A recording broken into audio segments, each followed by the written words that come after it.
Hello everyone, Oscar here. About 5 months ago, a YouTuber called TonySonic released a video about his Death Battle matchup pitch presented to Ben and Chad, who are the producers of the show and the voices of Wiz and Boomstick respectively. What was the matchup he talked about, you ask? Well, it was Chara from Undertale versus Sonic.EXE. Now, not so long after he released the footage of this, it went viral, but not for the right reason. The reason it went viral was because people hated it. And in this video, I will be examining Chara vs Sonic.exe as a matchup, but I will also be reacting to his pitch and what I like and dislike about it. At the end of the video, I will give some constructive criticism on the presentation and how I think it could have been better. But Oscar, TonySonic made a response video to all the hate. Why aren't you reacting to the new video? Well, there's one very important reason. It's 50 minutes long. God forbid I write a script to a reaction video that long. To examine this matchup, I will be using 3 criteria: connections and contrasts, fight potential, and debatability. And finally, before the video officially starts, this video is not meant to be an attack against TonySonic, any of his fans, or anyone who's a fan of the matchup featured in today's examination. This is purely my opinion, and I will not be very impartial in this, so you shouldn't take anything I say in this video too seriously. With that said, let's talk about Chara vs Sonic.exe. First, we have the connections, and TonySonic covers both of these in his video. So what are the connections? Well, both are nightmarish characters referred to as demons, Chara as the demon who comes when they call its name, and EXE as a demonic hedgehog, even though he's not technically a demon, but details. Both have powers connected to souls, both can see beyond and control the fourth wall, both sport freaky smiles and blood-red eyes with blood dripping from them. Chara is mostly in fan art, but it comes from their most iconic moment in the game, which is the genocide ending, if you know about that. Both have a fixation on the player of their games. One seeks to punish their player, while the other seeks to torture them. Both have a distorted version of a pre-existing laugh. Chara's is Photoshop Flow, he's just slowed down. And of course, EXE's is Kefka's, that kind of And also, different topic is an Undertale AU that replaces Chara with EXE. That exists. Oh, okay. This is where the problems start for most people, and I can agree. It's not a very major problem, but I don't feel like it's necessary to include different topic as a connection since it is non-canon material. The connections themselves are pretty mediocre, and they're not really anything special. It's mainly just visual stuff like they have bloody eyes, but the one about their distorted laughs is kind of unnecessary to include. Next, TonySonic talks about whether this is the best matchup for Chara and Sonic.exe, and this is one of the biggest complaints most people have about the pitch. I mean, that makes sense. Now, is this really the best for both? Well, because as you can see, both have a fair bit of options, but neither really fit me personally for many reasons. First of all, Monica, not a fan. She's really hard to work with in a death battle setting, and she has better, and even then, I don't think it would be really worth it to use Monica at all. I think this is fair. In my opinion, Monica is extremely overrated when it comes to power scaling. There are people out there who genuinely believe that Monica solos the entire Dragon Ball verse. Like, I'm sorry, what? Also, she doesn't really have a lot of abilities other than modifying the code, crossing her fingers, and hoping that it doesn't destroy the entire fabric of the game. However, I do feel like TonySonic should have explained this a bit better, because there are definitely people who want to see her on Death Battle. Mori also has better, but he's a fine enough choice, at least if you really want to go there. Chara vs Omori is a much better matchup compared to Monica vs Chara. It has way more interesting connections, and both games share a black and white aesthetic. I also think their abilities could mix well together, but I haven't played either of those games, so I can't say that for sure. But do I think it's better than Chara vs Sonic.exe? Well, I'll talk about that much later. The batter is the closest one I would say is a good alt, and there is a theme there, but it doesn't run as deep as the theme we're about to get into with EXE. So I think for Chara, EXE is their best choice. Chara versus the Batter is also a great matchup that also has good connections and a core theme, but I don't really feel like their powers and abilities mesh well together, and the Batter has better ults. So now, let's look at Sonic.EXE's ults. Now for EXE, he has Fleetway Supersonic. You can clearly see the vibes right there. It's pretty surface level, but could be enjoyable, not my favorite. This one is also fair. The only connection between these two is just Sonic but evil, which is a trope that has been done so many times within the Sonic franchise, and within non-canon material like the Archie comics as well. Fleetway Supersonic also has much better ults.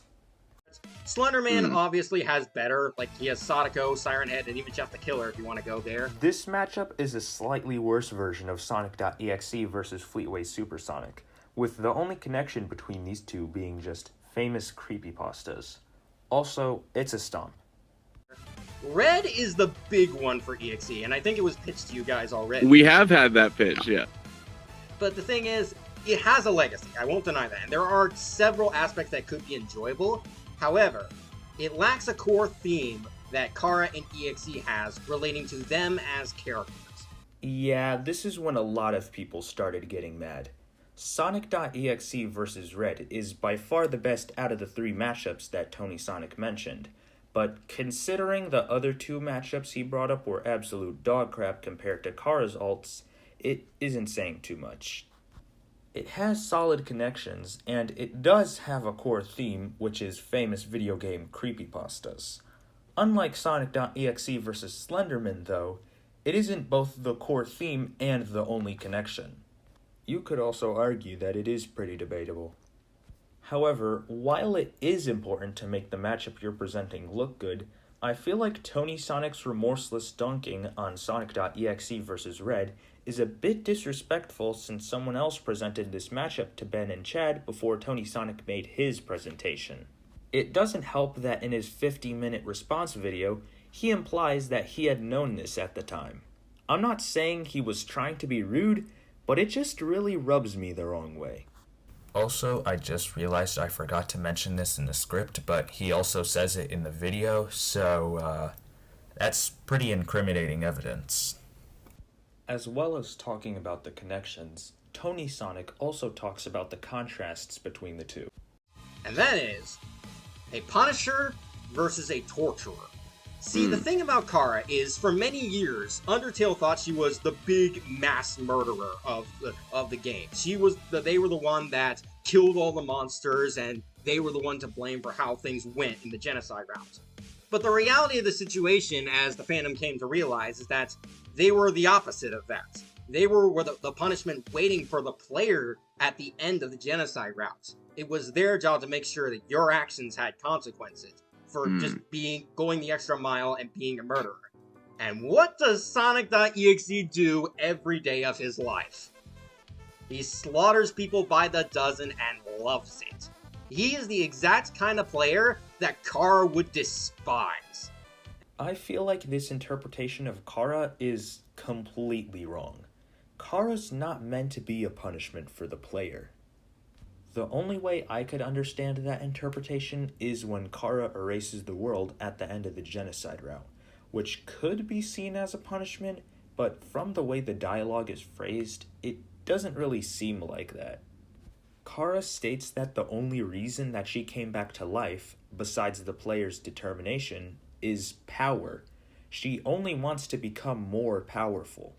She doesn't care about punishing the player for their actions. In fact, she actually encourages them.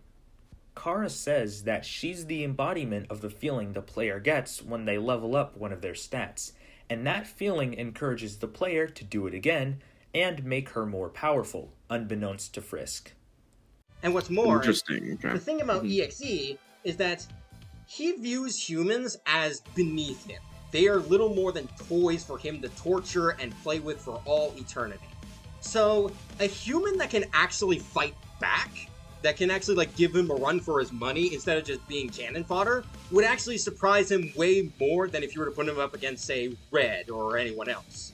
So it would actually, so there's an actual character theme here for you to work with. This is true, but there's also something that he missed.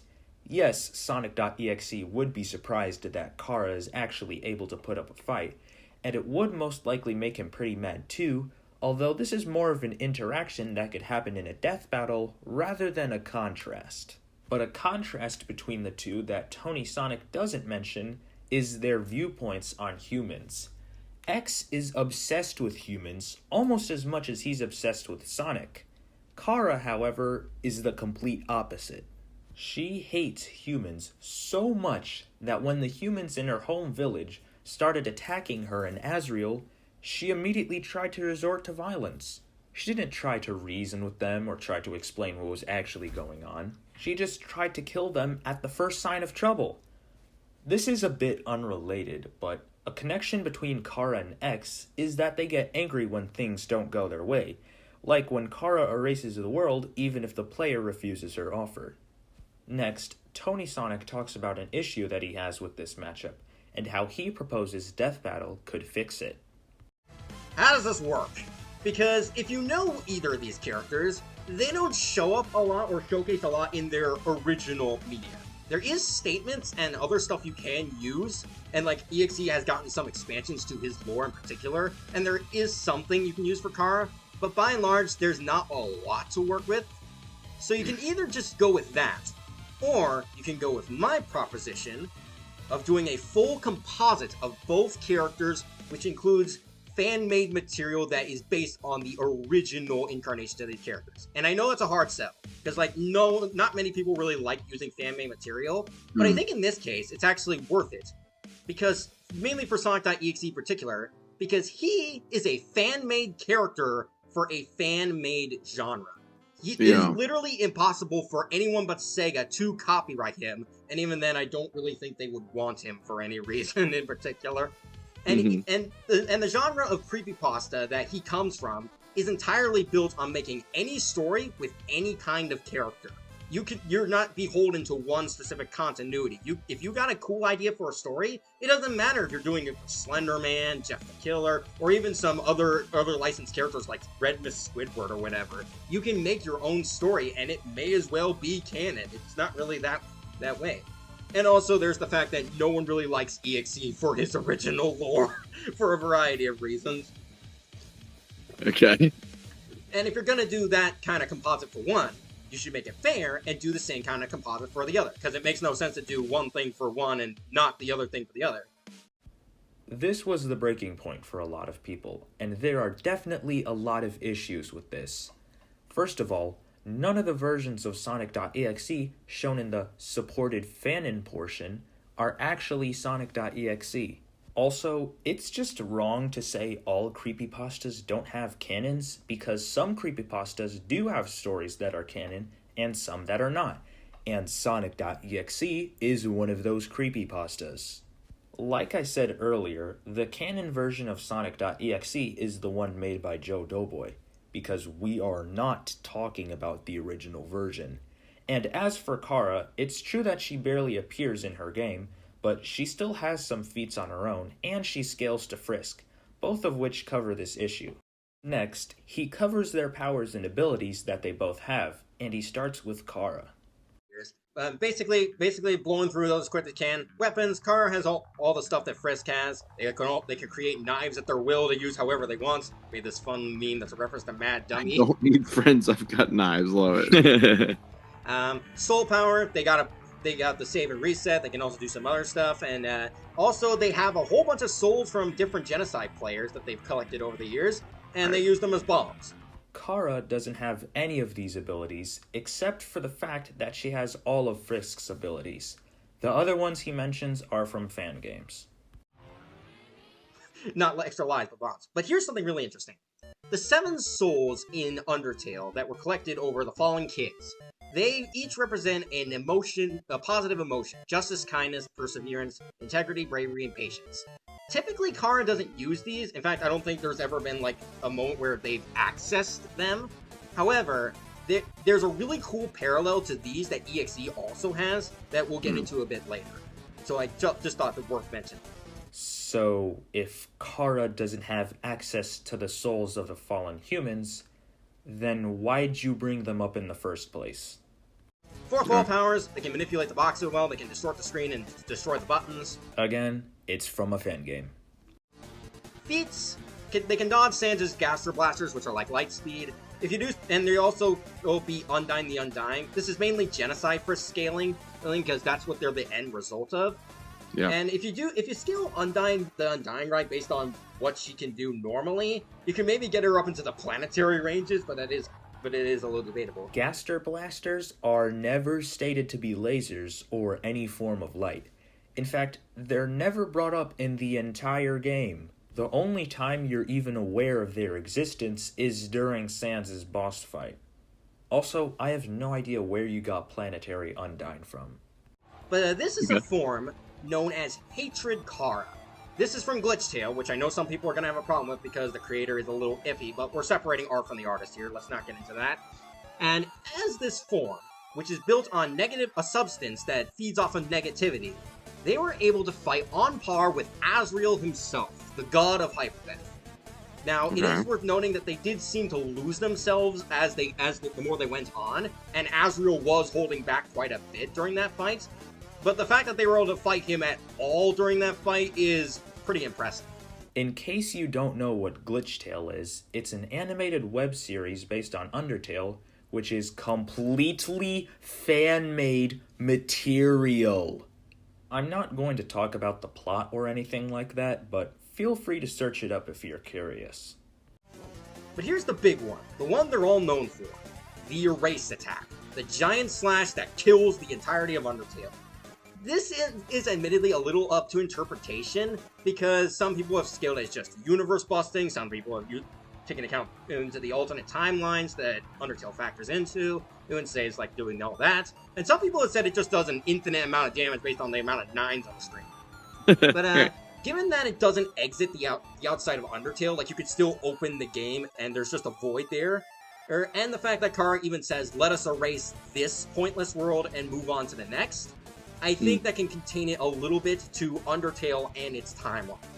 Maybe a little lower, maybe a little higher, depending on your argument, but that's it. I guess I can see how you could get the Erase Attack to Universal, since Chara does specifically say, this world, but TonySonic does have a point.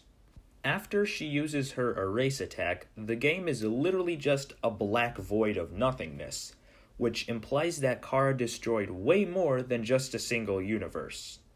Next, TonySonic talks about Sonic.EXE's powers and abilities. Yeah, basic powers. Flight, telekinesis, teleporting so faster in different positions, and all the abilities of Sonic, though that's more for aesthetic than anything else. But being a creature of dark matter, yes, that's what he is, he can he's got transmutation. He can stretch his limbs and his mouth absurdly wide, he can duplicate himself en masse, and he can even transform into giant creatures like a spider, a snake, and whatever the heck this is up here. Terrifying. X can shapeshift, but it's not known to what extent he can do so. He never turns into a spider, though, or whatever that second thing is in his source material. But in addition to he also regenerate any damage he might take should you damage him. Stab him in the head, blow his head off, completely vaporize him, he'll come back. And there have been instances where EXE's healing factor has been slowed, but that's usually from powerhouses like Metal Sonic, and even then, he's still walking around with all this damage, so either his pain tolerance is high or he just doesn't feel pain at all. X can't regenerate, and 2 of these images are from a fan animation that is not canon. Fun fact though, X is a masochist, so while he does feel pain, his pain and injury tolerance are very high because he enjoys it quite a lot. Yeah, reality warping, he can change his dimension however he wants. He can, wants pretty basic stuff, but he can do a lot with it. It just depends on what game you're playing. This is actually canon, and yes, he has reality warping too. Psychologically, he can also manipulate people's evil in their hearts to bend to his will. He made a whole cult around it. He invaded people's dreams to either chase them or lobotomize them. That actually happened. This isn't canon. X can't directly manipulate the minds of his victims, but he does use a lot of manipulative tactics to keep them under his control. So I guess technically he does. Okay. But his most famous ability is fourth wall powers. He can do a lot with it. He can exit his game to laugh at you on your monitor. He can create a fake anti-piracy screen that he can talk to you. He can close the screen of the game itself onto you. And he can also write I am God on your monitor, crack your monitor, and have it actually stay there until you go into the files and edit things. This is canon, as at the end of the game he jump scares you, and a crack effect appears on your monitor, which stays there until you get rid of it in your task manager. Some people have tried to use this feat to say that X is out-reversal, but I don't buy it at all. Okay. But yeah, he also has a lot of different souls himself, thousands, and he can use them as, say power-ups, he can use them to create illusions, and he can also just use them to attack people, like with poor Knuckles over here. But one unique ability is that should he find a soul not worth using, like playing with or using as a tool, instead of letting them go or just letting them roam around his world scot-free, he sucks them into his mouth via a black hole where they're erased from existence. He becomes Kirby. X can't use the souls in his realm. However, he can just eat someone's soul if he gets bored of playing with them. This is seen in the game too. Okay. But this is the cool parallel that I was talking about with the souls. In addition to all this, he also has the 7 guardians of his world, caretakers of his dimension while he's out playing. Their names are Kito, Kenyo, Kofuku, Gekido, Zetsubo, Kyofu, and Yokubo. Now, there's not a whole lot of information on these. The wiki does state their general powers, personalities, and the hierarchy between them. However, they, like the souls, they also represent emotions, but in a more negative context. Prayer, disgust, joy, rage, despair, fear, and desire. So I think if you want to have a little army battle between the souls and the guardians, that would be really cool to do. The Guardians are canon, but they're exclusive to Lord X, who is a future version of X, so X doesn't have access to them. Got it. In terms of feats, we know for a fact that he made his universe within the void, and he warps it pretty casually, so at a baseline he's at least universal, and one of his major goals is to merge our dimension with his dimension, so that makes it universal plus maybe higher. Physically speaking, he generally scales to Sonic, though it is mainly classic Sonic you have to work with, though it is pretty vague on that front since he's not that big of a fighter. But if you want something more concrete, when he made his game, when he got a program to make his game, in order to complete it, he shot a piece of his own dark matter through the dimensional barrier, and it crossed the whole universe in seconds and hit the building where the programmer was, leaving an X-shaped crater with just a disc surviving. So his dark matter can move pretty damn fast. I don't really have anything to say here because I do think X is around that range of power. Wow, Tony Sonic is bringing up a lot of actually canon material. Hopefully he doesn't mention any blatantly non-canon material next. Okay. This is probably going to be the hardest sell, but this is the closest thing EXE has to a super form. His name is Xenophanes, and he originates from a Friday Night Funkin' mod, which I know how that sounds, but bear with me. The thing about this Funkin' mod is that not only was it made by the co-owners of EXE, but it was also responsible for EXE's resurgence to begin with. The whole reason EXE became popular again is because of this mod. So I think not including this would do a little disservice, but even then I don't think it's fully necessary. I just think it would be cool to have. Well, I guess I spoke too soon. I think you can pretty obviously see the problems with this. First of all, Xenophanes is not X's super form. X doesn't even have one in the first place. Secondly, Xenophanes is his own separate character made by one of the co-owners of Sonic.EXE, since currently he's owned by 3 different people. Thirdly, Xenophanes does not originate from Friday Night Funkin'. And finally, even if Xenophanes was canon, Friday Night Funkin' shouldn't be included as scaling for X because it doesn't give him any meaningful feats that are above or support his range of power, and it's also a non-canon crossover. After this, TonySonic starts talking about how the fight could go. Okay, so, start of the fight, it would take place in Snowden. Some random monster plays EXE's game, he gets summoned, kills everyone, Frisk and Chara arrive on another genocide route, EXE attacks them to make them another soul, fight begins. I think there would be a little back and forth between basic abilities here, before probably EXE would kill Frisk a few times, and have them reset, until he realizes what's... I think this part is pretty decent, however, I would make a few tweaks. I think it would be pretty funny if Papyrus was the one playing the game that summons X and he starts freaking out. Then, Sonic.EXE would kill Papyrus and Sans, which Frisk would notice since it messes up their genocide route. What's going on, and takes the fight to his world, where Chara fully takes over, and they bring out their more advanced power sets, and they maybe have some character interaction, like Chara tries to figure out why EXE is going on this rampage, and he's just like, I don't need a reason. But yeah. I said earlier during the part about the contrasts that this is a faulty interpretation of Chara.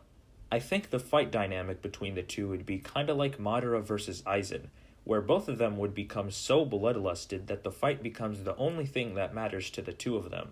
But yeah, after a bit of back and forth, eventually they go into their super forms and destroy reality as their reality, leaving this background, which is actually inspired by one of the EXE levels. It was this artwork's pretty cool. That's awesome. Yeah, I commissioned it to be featured in this presentation. Awesome. I forgot to mention this, but Sonic.EXE does actually kinda have a super form, but it's really just his true form. Cool. Now, in terms of who wins, obviously Chara, if they won, they would obviously involve the erase attack. And I think a cool way to lead into it is that at some point EXE gets so pissed off that he hits Chara really hard that it almost kills them. But as they're dying, they remember their family and they hear their voices cheering them on. And there's a whole play with the, like, if X thing fills you with determination. And instead, Chara says, it fills me with determination. And that causes them to defy death like Frisk does during Asriel's boss fight. And then that leads into the erase attack, blowing up EXE in his dimension. I think this is a pretty cool idea. I think it would be cool for X to just straight up kill Chara, but her determination brings her back from the dead, and she kills X and destroys his universe with the erase attack. The one caveat is that I don't see that happening because EXE has ways around the erase attack, which I'm not going to get into because we are pressed for time. Basically, after he avoids the erase attack, I think it'd be really cool if we did a fourth wall break where it goes to the KO screen, but it glitches out, and then EXE mocks Wiz and Boomstick for thinking he's dead while showing he's not dead. He shatters the screen while holding their soul in his hand, and then in a fit of rage, he just rips Chara apart, and then sucks their soul into his mouth where they're erased from existence. Okay. That way you kill them in a spiritual way and get the physical gory death. I also like this idea. It would be cool to have a fake victory, but then have it revealed that the other character actually wins. Death Battle's never done anything like that, so if they ever made this episode, it could be implemented into it. So with all of that said about Chara vs. Sonic.EXE, let's first talk about TonySonic's presentation and how I think it could have been better. First, let me just say that the presentation wasn't entirely bad. I like how TonySonic introduces both characters at the beginning and makes their monikers rhyme. It's also very clear that TonySonic has a great passion towards both of these characters, and to him, they aren't just combatants in a death battle, they're two of his favorite characters. I also like how he talks about the fight potential and the different ways the battle could go. I especially like Chara's win scenario because it's a neat reference to her home series and it's pretty creative. However, that's not to say I don't like X's win scenario either, because it's just as unique and creative. Unfortunately, though, that's all the good things I have to say about this presentation. The first problem is that he basically dunks on a lot of popular matchups without giving solid reasons why Chara vs. Sonic.EXE is better. I agree with his opinion on Monica vs. Chara, but there are people out there who don't, and his only reason for why he prefers Chara vs. Sonic.EXE is simply because he doesn't like Monica.